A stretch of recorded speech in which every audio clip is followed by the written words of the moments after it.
It's Super Christ. Faster than a speeding bullet. More powerful than a locomotive. Able to save your soul in a single prayer. Look, up in the sky, it's... Oh God! Yes, it's Super Christ, depressing visitor from the Avatar planet Pandora, who came to Earth to squander powers and abilities far beyond those of mortal men. Super Christ, who lacks normal communication skills that could dissolve the most tense of situations, whose hypocrisy knows no limit, and who, disguised as Clark Kent, an awful reporter who somehow manages to maintain stable employment at one of the world's largest newspaper conglomerates, fights a never-ending battle to look eerily disinterested in his job of saving people. Sent by his loving parents away from his home planet in order to become a beacon of hope for others, his Earth parents nurtured his abilities. I just want to do something useful with my life. So farming, feeding people, that's not useful. And built up his faith in humanity. My father believed that if the world found out who I really was, they'd reject me.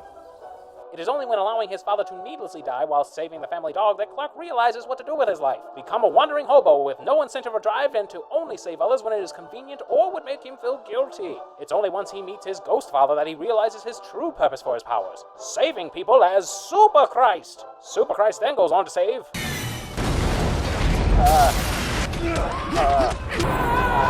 there. Yep, that guy. He saved that guy and, a couple over there. And he became the savior of a world where everyone loves him. Mostly everyone? Okay, well, he does get better at saving the people of the world. Watch as he assists in rescuing the injured from a bomb explode. Okay, I guess he had somewhere else to be. I'm sure it was important. He also goes out of his way to save a little girl, so clearly he enjoys... Yeah. This isn't Superman. This is a guy that I could totally see turning into a supervillain as soon as he loses his girlfriend. This guy doesn't actually have a reason for saving people. He basically just does it because he's told to do it and then treats it like an obligation. Oh, great. I gotta save this exploding rocket ship. Oh. No, really, just think about this. Why would this guy want to save people? Snyder's answer is, because he's Superman. which is a lazy fucking excuse for not defining your character who you distinctly went out of your way to make different. You cannot assume the audience is familiar with the character. Nothing we are shown gives us any reason to believe that he does it because he cares or was raised to care. Well, the old Superman wasn't realistic or relatable. Really? Look, let me just explain to you who Superman is supposed to be. Clark Kent is a simple adopted farm boy who just wants to do the best he can with what he's got. He wants to help people. Why? Because that's the person his kind and insightful parents raised him to be. They helped to show him the best in humanity. Now, obviously, plenty of people have shitty parents or no parents at all, but that doesn't mean this is unrealistic. There are people who went on to do great things that did have decent parents that gave them sound guidance. It's not impossible or abnormal, but Snyder doesn't get this. He doesn't seem to think that people can just be raised to be good and want to help others. So I guess fuck you, firefighters, police officers, paramedics, military personnel. Snyder didn't even understand the point of Pa Kent dying. His Pa Kent instilled so much fear in Clark's abilities and in people instead of faith and kindness and humanity that he convinces Clark to not save him because people would freak out if they found out about his powers. I've been living my life the way my father saw it. Oh yeah, Pa Kent sure did have a high view of humanity. You sure you didn't mean Ghost Dad? You will give the people of Earth an ideal to strive towards. They will race behind you. They will stumble. They will fall. But in time, they will join you in the sun, Cal. Just the dream of a farmer from Kansas. Oh, a farmer's dream. Okay, I guess not. The reason why Clark's dad is supposed to die of natural causes is to show that despite all these powers he has, he can't save everyone. He can't do everything. All those things I can do. All those powers. And I couldn't even save him. Superman is supposed to be this empathic person who just saves because he can. For example, let's look at the old Richard Donner Superman movie. In the last action sequence, Superman is frantically trying to save everyone, everywhere, and while successful in doing that, he fails to save the one person closest to him. Now, granted, they do make that whole impactful moment moot because Superman ends up having time travel powers, but realize that at the time, Superman didn't even know he could do that. Superman just wants everyone to be okay. Man of Steel's Superman opted to fight a thing in the middle of the fucking ocean while a dubstep machine completely wrecked a heavily populated city.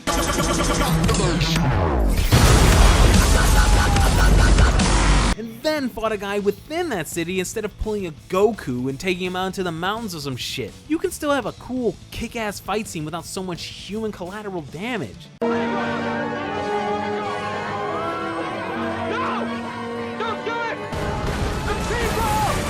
Oh, and during all that, he makes out with his girlfriend amidst the fallout of his decisions. And if we go back further, the original Superman was a power fantasy created after the Great Depression to lift the spirits of the people.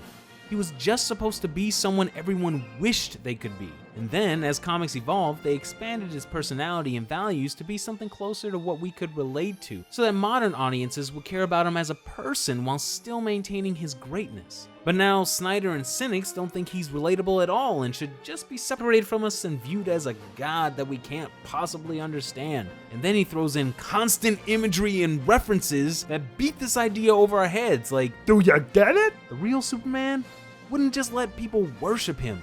He'd tell them to stop because he's just a guy trying to help. This guy's more like, oh great, these people are worshipping me like some sort of messiah again? Whatever. Well, Genki, I didn't like the old Superman anyway, and a lot of other people didn't like him either.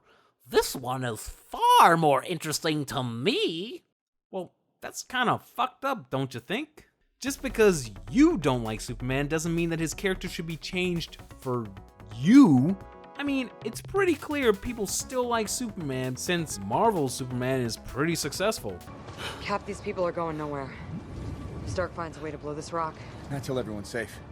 Everyone up here versus everyone down there, there's no math there. I'm not leaving this rock with one civilian on it. Boom, new Superman. He's genuinely likable and relatable, and he's an inherently good person. You win wars with guts.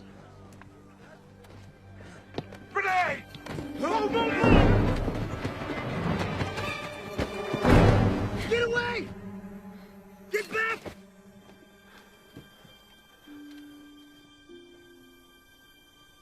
Hell, he even wears red and blue. But okay, you don't like Superman. That's fine. It just means he's not your type. The point is, he's someone's type of hero. In fact, I'm pretty sure there are a lot more people who like Superman just the way he was than there are people that like this new, edgy, and realistic version. Actually, I'm positive since DC straight up killed off their shitty new Superman and brought back the old one. That's pretty damning evidence right there. Plus, the reason why we have this mindset that people don't like Superman is because of Superman Returns. It was a slow, boring movie that couldn't be saved by the great performances within. Superman will never— WRONG! People wanted to see Superman doing this,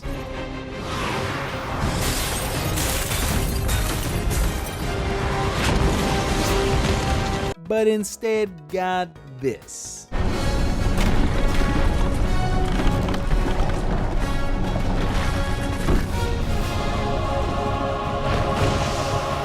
That was the problem. Not Superman himself, just this movie's shitty script. Characters like Superman shouldn't be radically changed just because people think others will enjoy them. If these characters became that flexible in their identities, then what's the fucking point? Why make new characters and heroes? Why stay interested in old heroes when they're gonna get a personality change in 10 years? Plus, Now, hold on a minute. You just said that Superman was changed over the years, and that was okay, but the changes made now aren't okay? And what about all the other comic book characters that have radically changed over the years? okay, look. When Superman was created, comics were still in their early stages. Over time, the format grew and both characters and stories began to gain more depth. Superman wasn't being changed, he was growing. The same thing happens to other characters. they grow as they're passed from writer to writer. The difference with Snyder is he just took a sledgehammer and smashed everything so he could build his own character, neglecting the important and necessary foundation. Now, as I was saying, having Superman be his old self would have made the thematic clash of ideals and tones between him and Batman a lot more interesting. Imagine if we had this Superman interacting with this Batman. All Superman scenes could have been bright and saturated, and Superman could have been uplifting, while Batman scenes could have been dark and desaturated and dismal. Instead, we have a single consistent tone throughout that's just miserable for everyone. Also, did you notice how I didn't change Batman in that comparison? Yeah, that's because I thought this Batman was actually pretty okay.